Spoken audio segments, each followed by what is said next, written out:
Hey, we're back again. We are back. Yeah, Will and I'll back with you again. And you were driving the Starlet. I was driving the Starlet. Tell me about the Starlet. Okay. I had it for, I think, about 12 hours, but it was Something black. like that, yeah. It was black in color. Yeah, it was black. It looked actually very impressive. When I first walked out and saw this black, I thought, well, yeah, smaller cars in black generally don't work for me. Really? Yeah. Bigger cars, yes. I quite liked it because it's got the right amount of chrome just Yes. stuck onto the Well, car in the right because places. it's the XR spec. Yeah, that's the top of the range. Top is of it? the range, Yeah, correct. That's the critical part. Yeah. Okay, let's just run through a few salient little points here. Okay. Starlet. Yes. So now the new version, 1.5 instead of 1.4, 77 kilowatts instead of 68, 138 newton meters instead of 130.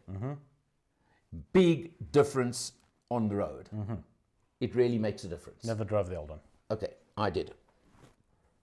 5-speed manual or 4-speed auto. Okay. Let's not discuss the auto for now. If you want an auto, yeah, go and get it. It's not a problem. It's a good car, but it's a town car.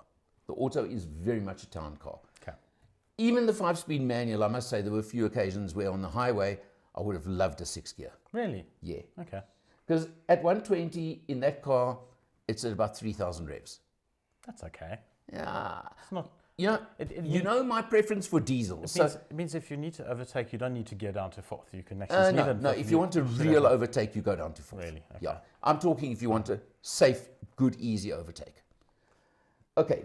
The looks, yes, there's been a couple of changes. The biggest thing on the new range, and I'm going to mention this once and once only, is the fact It'll be the first time for everything. that there is a differentiation between Starlet and Baleno now. Far more than there was on the previous generation. Oh. It was very difficult to tell them apart before. Now the grille is very different. Is there a similarity What? between the two? Okay, but we won't go talk about that. No, we're not going Okay, there but at all. We're not going. But I'm saying that on the previous one, it was very difficult to. If you covered the badges, you could hardly tell the difference. On this one, the grille is completely different. The interior, the dash, everything is very different. Okay. So that's where there is a big change to me. That's nice to know. Yeah. I must be honest, it was a while back since we drove the Baleno, and I can't recall it Okay, so no, too much in terms of... That's good in that respect. Okay, the increase in the power is definitely a big plus. Okay. The spec levels have definitely gone up. Improved. So you're looking at the Starlet's an interesting car in the sense that it's priced like a B segment hatch, but it's closer to a C segment in actual priced size. at around about, what was it? Well, they run from 226 for the base spec to 295 for XR as we drove it. It's right there in the entry level sort of, as you say, Bs, but it's... Yeah, but I wonder if it's going to go the same way that Run X went. It just got too big, but this is more of a sedan than a hatch. No, you know what? I actually had the thought to myself, yeah, I'll give away my age yet again. Corolla, what was Corolla in the 1970s and 80s?